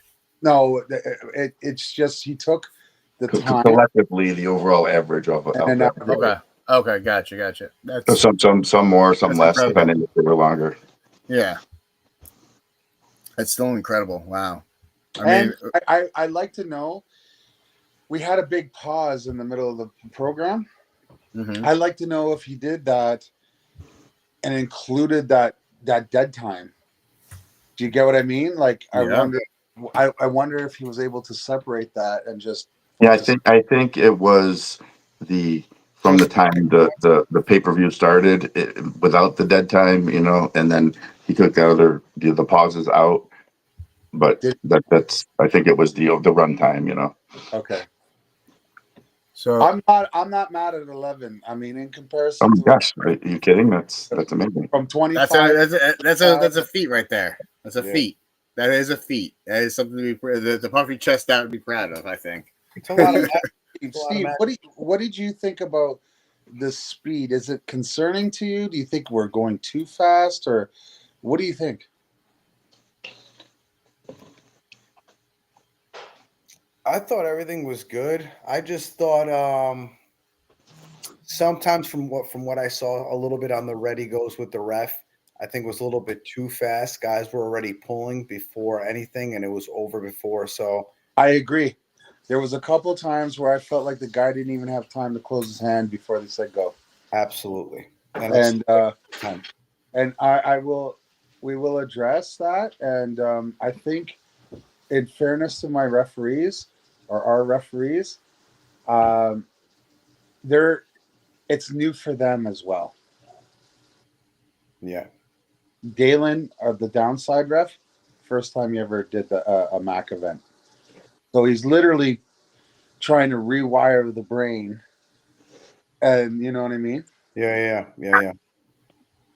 But a lot of the matches too, I don't think that they would have ended differently anyways. You know what I mean? Just for the fact of the way it ended. It's just of being able to hit at the same time as somebody else and not have my hand open when somebody else hit before I did. But either way, it's just something. Something to look at, really. But it wasn't really, like I said. I don't think it's a good criticism, and it's helpful to us. Yeah, it's a good. And I only caught that when I reviewed it this morning. I was watching it, and I actually fell asleep because I was so tired. But I did notice that a couple times it was like close your thumbs. But I also got to say this: the ref had warned several times. He's like, when I say close your thumb, it is a immediate thing. When I say close your hand, it's immediate thing. And guys will do this, and then they're like, close your hands, and expect the referee not. He's got the go and his timing. He isn't waiting. This is what's supposed to happen. But guys sometimes do this and then wonder why they're going already. Yeah. So you have to follow the rules as well. And I think that there's going to be a learning curve with that, right? As you 100%. for everyone. Yeah, Yep, it's learning. This is a second one, and it was literally, I want to say, between the first one and the second one, I want to say it was probably 2 to 3 times better than the first one, just for the fact that the microphones, the camera views, the tables, it was just the lighting, the background, it was on a different level, What did you think about, instead of us taking the riser out and bringing it over, did you see how we were able to rotate the table? Yeah. Pretty cool, eh? Yeah, I thought that was awesome. That's so That was original. cool. And even the flooring on the table was really nice, professional. It looked great. So everything on there I thought was really The table good. looks so clean. I love that It table. was a really nice looking table. And even I like Yeah. the direction that it's kind of an angled leg. I think that's a little bit I think almost like the angled leg, if you want to even kind of pivot yourself a little bit more, you'll have a little bit more room even to move in there and to nudge in there, just for the fact that it's an angled leg. You know, You know what the science is behind that? And I'll tell you, it was done by accident, but I'm going to claim it as science. All right. So the truth is, it was an unintentional benefit. So basically, I was worried about risers not being able to get into the table. So I wanted the base. Is there something wrong with the internet? Like, it's slow, a little bit slow. Mine's okay. am I moving? Yes, slow? that's good. Can you You're hear my moving voice? Yeah, we hear you. Yeah, it looks like your internet's fine. We can hear you fine. Oh, yeah, you're great. moving. Can you guys I hear me? love this. Yeah, Let's see how long we can sit here you're silently. good. You're I don't good. hear anyone though. You don't hear anybody? Ian, testing. Oh no, he doesn't hear anybody. We can hear you. Yeah. Hello? Yeah. I hear you loud and clear. You guys muted me, didn't you? You hit mute. No, Did you Oh guys my mute me? God. Am I like no, Yeah. we can can hear me? you. Say, We hear JJ, you. nod your head. Can you hear me? No? Can you hear me, Dan? How come I can't hear you guys? I don't know. You motherfuckers muted me, didn't you? No. We're gonna now. Why can't I hear you? Oh, this is some bullshit. Why you? Well, Oh my God. okay, so, well, we'll never know I about don't even know the what I'm table so leg upset story. right now. I don't even know what we were talking about. Oh, Oh, all right. no. If you can hear me, I'm just The gonna table say leg.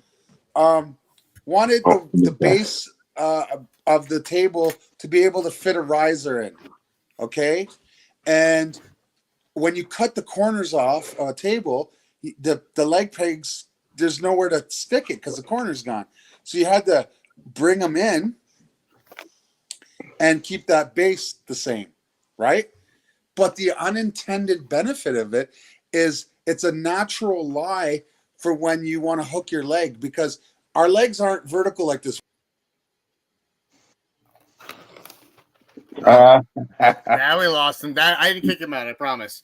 We get the idea. It was fine. He was overtaking the podcast anyway. Just kidding. He'll jump back in if he's got. Yeah, probably when he jumps back in, it'll reset itself anyway. Yeah. So while we're waiting for him, and I got to ask Steve something real quick. Go for it. Got nothing to do with arm wrestling, but after we're done here, Steve, would you be available to just chat with me for like 2 seconds? Yeah, of course. Like privately, like just on a call? Okay. Yeah, man. I've been meaning to try to get a hold of you just for a couple days. Nothing urgent, no issues. I just had to ask you something quick. Yeah, no problem. Of course. Yeah, I appreciate that. So one of the things I wanted to do, take a moment just to highlight a couple of things. Like I mentioned, we had Brian Parliament in the chat with Dakota. Who else got is in there? Their podcast, Through the Fingers podcast. Definitely check it out, guys. It's a fun show. He covers a lot of ground. Very active. Great guy. Great puller. Really great guy. Great puller. Oh you yeah, know, Brian's great. Been on there a couple times. fairly, you know, I would say he's not necessarily one of the guys that's been around the sport for very long, but he's one of the guys that's been the most involved and active in the I sport. think he's a couple. I think he's a couple years in, and Yeah, already a badass puller and a badass dude. You know, Yeah. absolutely. and Another, and loves the sport just like oh the yeah, rest of us. You know. he's very eager to see the sport grow, and he's doing his part to help. Yeah, That's yeah, for that's the sure. best thing I can say. Yep. Um, in a similar fashion, I do want to say another individual, Robert Kelly. He's really been helping the sport grow on a level that I haven't seen. He is the guy who, if you need a live stream to help you out, he was the one that did helped out with the live stream for the King of the Table. I worked along with him. He's a great dude, smart guy, knowledgeable about the sport, knowledgeable what the sport needs. If you got an event that you're looking to live stream, maybe even get a pay-per-view. You know, I know you guys got Prem Stream, but I'm a little partial to Red Lightning because of, you know, how kind he is to me, and I would like to see him grow even more. Oh yeah, and what's his name? Robert Kelly. Robert Kelly. Robert Kelly. Yeah. Awesome. He's done East First West 14. He did Yep. the Challenger Series. Yeah. Robert Kelly. Yeah, King of the Table just now. He does phenomenal work. Great work. Amazing work. Yeah. Work. Yeah, absolutely. I know I mentioned I'm in a new gym training with my crew and my team, but there's other teams in the Northeast that actually have a new upgraded space. I'm going to big shout out to our boys in New Jersey, Beast Mode. These guys have a high energy. They're out of a new spot in New Jersey. Check them out if you are in New Jersey. These guys bring in a lot of entertaining value to any event they're at, and they bring a lot of talent, skill. They do sit down arm wrestling, stand up. So they really do bring a lot of different formats and things to the sport. So, Dan, do they have what you're saying is they have a dedicated space like you have now, like an arm wrestling club spot? I don't know. I don't know if it's the same exact idea as us. It's just another spot they practice at, or someone's place, or I think they practice out of another gym. They just have a space like similar to like what the High Five Club does. Yeah. Because I seen those guys one time having a little get together, and it looked almost like some kind of lodge or Elks Club or something, or in a room. And I wasn't sure if that was like a new spot they do stuff, or it was a one-time thing, or. I think that's where they used to have practices on a regular basis. Okay. Now they've upgraded to an actual gym site. Fun. So, you know, like I think that's the way to go with our sport, you know, and I think we're starting to see that happening more and more for practices coming out of people's, you know, garages or things like that. I'm not saying there's anything wrong with those settings. I'm not saying anything wrong about it, but expanding the sport to get more eyes on it. Cause since I've been in the gym now, I've had families of there's a lot because the facility I'm in does baseball cages and soccer players, and I have parents of these kids that are training coming in. These dads like, oh, what's going on here? And they're more interested in like, I can do that while my kid's practicing. So we're getting a little bit more excitement and entertaining value in that regard. So I think that's a really cool way to grow the sport. Yes. And Dan, what days of the week are you at your new place? Is it one or twice a week? Twice a week. We're there on Thursday evenings at 7 p.m. and Sundays at 6 p.m. Thursdays and Sundays. Okay, gotcha. Yes, sir. That's awesome. And then that will lead us to actually, this is a far enough time away, but I see every day is getting picked up between now until the end of the year. So I figured I might as well announce my 5th annual barbecue. We're going to be doing a no elimination tournament. I'm going to finite those details, finalize the format of that. It is going to be fashioned very much similar to what the Table Monkeys do. So if you've been to a Table Monkeys event in the last 2 years, these guys have really got a nice format. I like the sound of it. I'm going to be, picking their brains and, utilizing the format and, applying it here, because here's the thing. No one wants to travel to Long Island. Everyone always complains about tolls and whatnot. But if I make it so that everyone gets a full day of arm wrestling in a tournament setting where most pins wins with the point system as well. They're gonna, want to be a part of this. And the other side of that is that it is a nominal fee for an entry fee, $20 for amateurs, $25 for the pros, as a first tournament that I am throwing and that I'm running, and collaborating with everybody in the area that I possibly can. We have the space for a large event. It is a 13,000 square feet venue that I am looking forward to having this there, and excited to see you guys there. If it doesn't work out to have here, I do have a couple other venues with backup, but this is the one that we're looking at right now. Subject to change, but we're going to have raffles. We're going to have challenge matches. Probably going to use Steve's matchmaking skills and helping me out in securing some good quality matches for this. And, obviously you might see a MAC table there. Maybe I'm going to see, by then they should have it all, nailed down. So we get a JJ actual match that he can actually, somebody could actually give him a fucking run for his money. Yeah. There you go. What? I'm ready, guys. I love anything you can give me. Find me a beast. I'll take it on. Yeah, things have been way too easy for you. Yeah, it's not like we're not trying, but I'm no crazy high level puller, but when you're new and you're improving, it's tough to gauge who is good or who's not. It's tough to make a match when you're newer like me, But I appreciate you guys. Thinking I'm halfway decent, but it's You're hard to. Strong, man. You are a strong dude. I was not cracking your wrist at all. I could not crack your wrist That's tough to do. I mean, not saying that. Even when I get yanked over, I still have my wrist. It's just I can't. Yeah. My arm can't hold on. I won't say never, but that my cup is one of my strongest things. Definitely. There's a huge testament to that strength. But I can't wait to come. I can't wait to come see Dan's new place. I can't wait to come practice there, have tournaments there. I can't wait for February 8th for Steve's event. I'm really just coming for the food.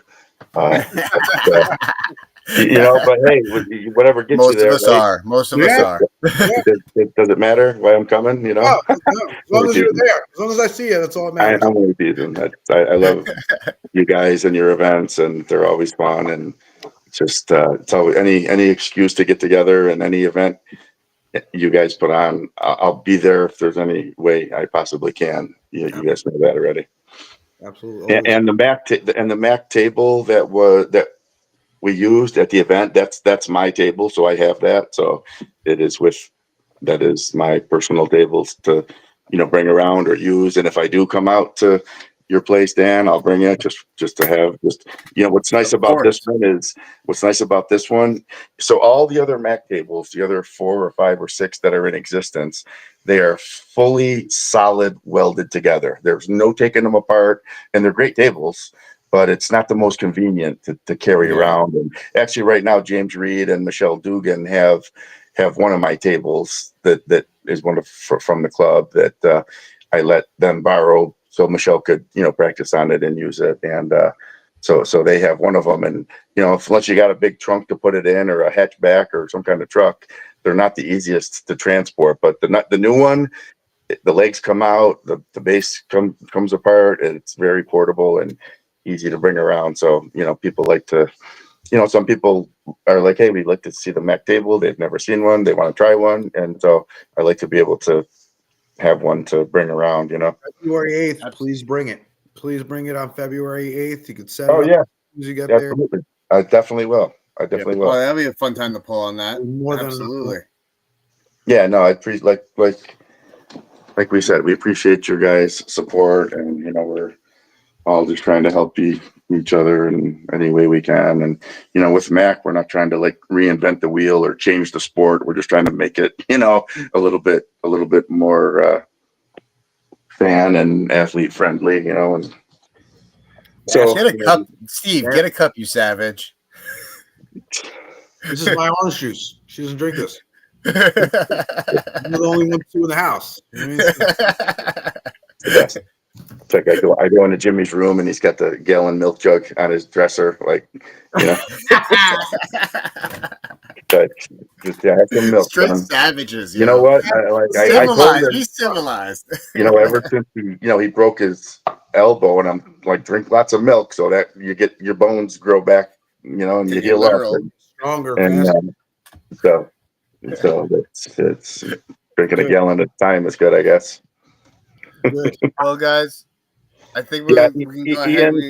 Ian obviously has an issue or got banned by Canada or something. So I'm good if you guys want to end this, and I'll tell him all the cool stuff we talked about when he left. Absolutely, man. Well, thank you for joining us, and Ian, if you're watching or you're listening, thank you for joining us as well. Yeah, I love everything that Mac is creating. I love, you guys are starting, I think, a different style of arm wrestling. I don't think you're reinventing the wheel. You just started. Yeah, you've already started it, and you've created a lot of buzz, though, and a lot of buzz that people are starting. They're starting more and more. More people are talking about it. People are saying, "What's that over there? What's that shiny, cool-looking thing over there?" So I can't wait to get involved a little bit more with Mac. And we I didn't mean to cut you off, but we would, you everybody, but especially Steve, Dan, we would love to have you at our events as a VIP guest, as a puller, or in any way you would like to be there. We will get you there. We will, you guys have helped us, and me especially, in many ways. So, you guys are always welcome to anything I do, whether it's my club or arm battles or easy rollers or Mac, to be part of it in any way you want, or a special guest or whatever you need to be. So, and Steve and Dan, you're both welcome to be pulling as athletes. We get you some good matches at our events. You guys get me events, get me matches, and love supporting you guys and each other. Absolutely. We definitely will do all those collaborations. Yeah, February I'll be bringing the brand new table up to Steve's place, and that'll be fun to mess around on that too. Yep, can't wait. Yeah, gentlemen, stay on for a few moments, and then everybody who's tuning in, check out the next week's show. I wish everybody a Merry Christmas and a Happy New Year. And Happy New Year will be next week. But I wish everyone a Merry Christmas and Happy Hanukkah for those who do celebrate. And I think Kwanzaa is actually the day after the first day of Hanukkah as well. So all the holidays, man. Happy holidays. Enjoy, be your families, and be safe. Be safe.